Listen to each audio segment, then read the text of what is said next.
오늘 사무엘상 25장 말씀을 통해서 말씀을 깨닫는 지혜와 응답받는 기도의 은총이 우리에게 넘치게 될 줄로 믿습니다.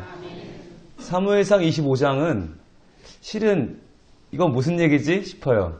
쭉 다윗과 사울 이야기가 진행이 되다가 갑자기 나발과 아비가일 이야기가 갑자기 등장을 합니다. 지금까지 숨가쁘게 달려온 이야기는 분명히 다윗과 사울이었거든요.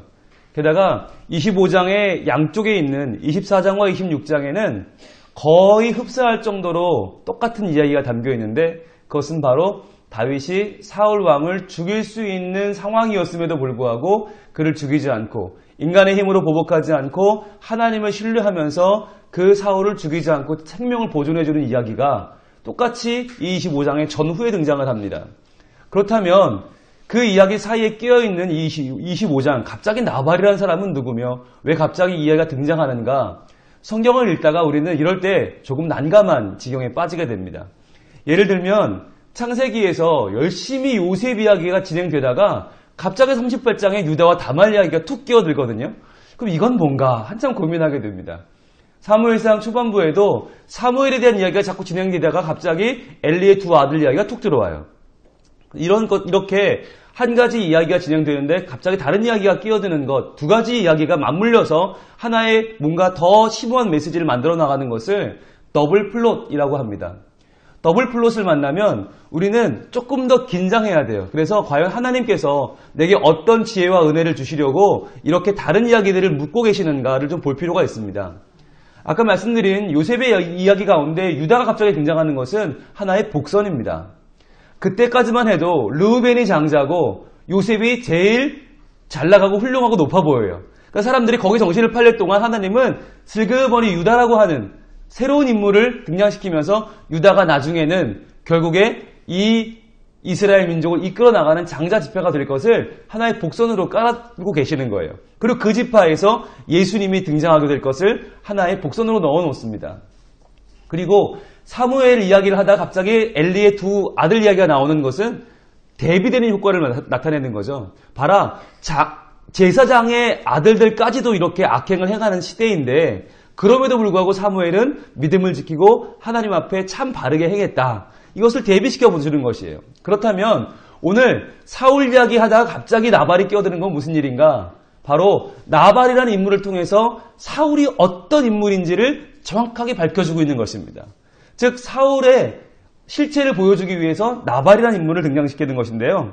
자, 나발은 아주 신기할 정도로 사울과는 평행 이론을 지금 보여주고 있습니다. 굉장히 흡사한 인물입니다. 나발의 이름이 바보지 않습니까? 바보. 그런데 나발은 가진 건 많은데 바보예요. 그게 누구겠어요? 바로 사울이거든요. 왕의 자리에 앉았음에도 모든 걸 가졌음에도 만족할 줄 모르고 계속 다윗을 죽이려고 시간을 허비하고 있는 그 사울이 바로 나발, 바보라는 것입니다. 여기 2절에 보면 나발에 대해 설명하면서 양이 3천이라고 합니다. 양이 3천입니다. 그런데 공교롭게도 다윗을 잡으려고 군사를 일으킨 사울의 군사가 3천입니다. 그리고 나발도 계속해서 다윗을 모욕하고요. 이렇게까지 말합니다. 10절에서는 다윗은 누구며 이새의 아들은 누구냐? 요즘에 각기 주인에게서 억지로 떠나는 종이 많도다. 그러니까 다윗은 기껏해야 자기의 주인인 사울을 떠난 도망하는 종에 불과하다는 것이에요. 자, 나발이 이렇게까지 다윗을 무시하는데 이게 누구의 말입니까? 실은 사울의 말이거든요. 사울의 말입니다. 그러면서 다윗을 계속해서 무시합니다. 게다가 또 사울의 곁에서는 요나단이 아버지 그러면 안 됩니다. 얘기하는데 사울은 꼼짝도 안 해요. 돌처럼 굳은 사람이죠. 나발 역시 마찬가지입니다. 아비가일이 아무리 다윗을 선대하려고 해도 이 나발은 꿈쩍도 하지 않아요. 둘 다 돌같이 굳은 사람들이에요. 36절에 보면 아비가일이 나발에게 돌아왔을 때 이렇게 딩거합니다. 그가 왕의 잔치와 같은 잔치를 그의 집에 배설했다. 왕의 잔치. 그는 스스로를 왕으로 생각한 것이죠. 그래 다윗을 무시한 것이죠. 나발은 바로 사울을 똑같이 우리에게 보여주고 있습니다. 그런데 이 나발의 결국이 어떻게 되었냐는 것이에요. 돌처럼 굳은 사람이었던 나발은 결국에 다윗에 대한 이야기를 듣고 돌처럼 굳어서 그는 낙담하여 죽어버립니다. 37절 38절입니다. 아침에 나발이 포도주에서 깬 후에 그의 아내가 그에게 이 일을 말하매 그가 낙담하여 몸이 돌과 같이 되었더니 한 열흘 후에 여호와께서 나발을 치심에 그가 죽으니라.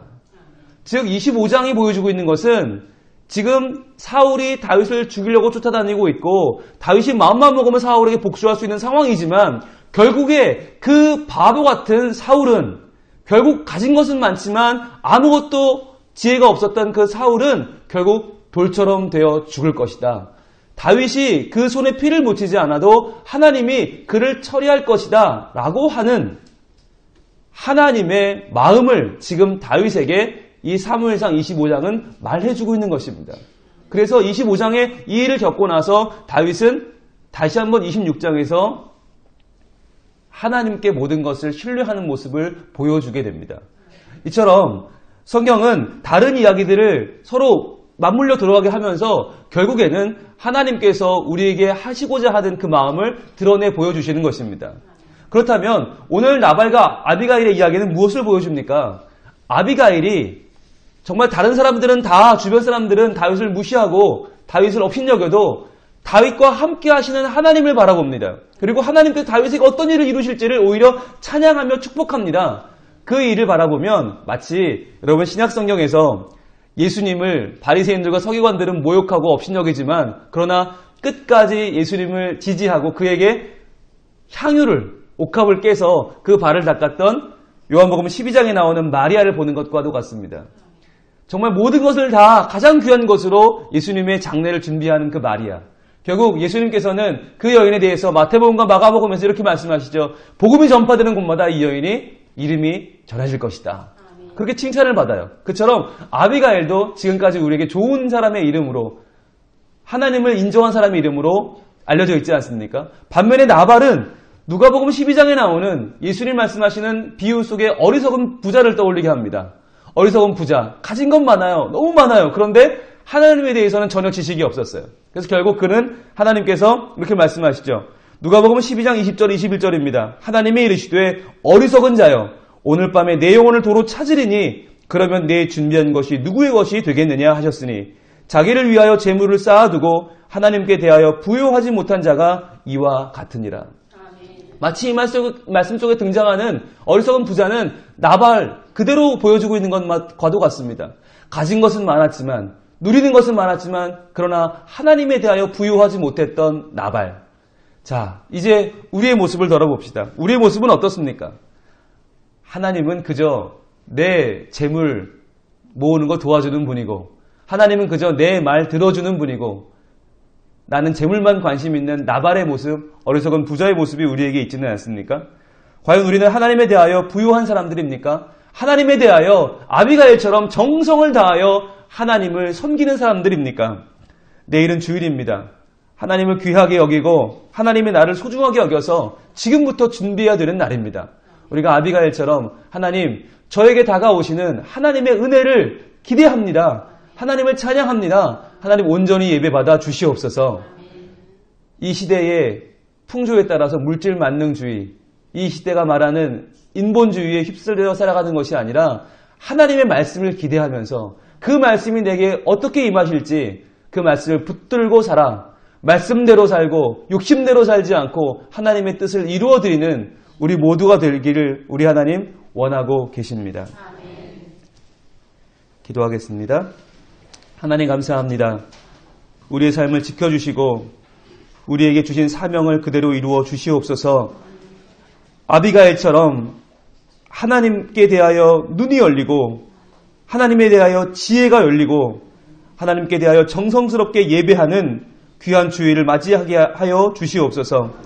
오늘도 우리 동신교회 복을 주시되 특별히 내일 귀한 말씀을 준비하시며 수고하고 애쓰신 우리 귀한 담임 목사님 건강과 목회를 지켜주시고 이 시대를 변화시키고 민족의 내일을 열어가는 놀라운 말씀의 능력, 기도의 영적인 권세를 더하여 주시옵소서.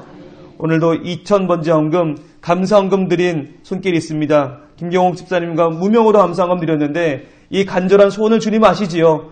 꼭 들어주시고 전능하신 하나님의 손으로 형통케 하여 주시옵소서. 예수님의 이름으로 기도드립니다. 아멘.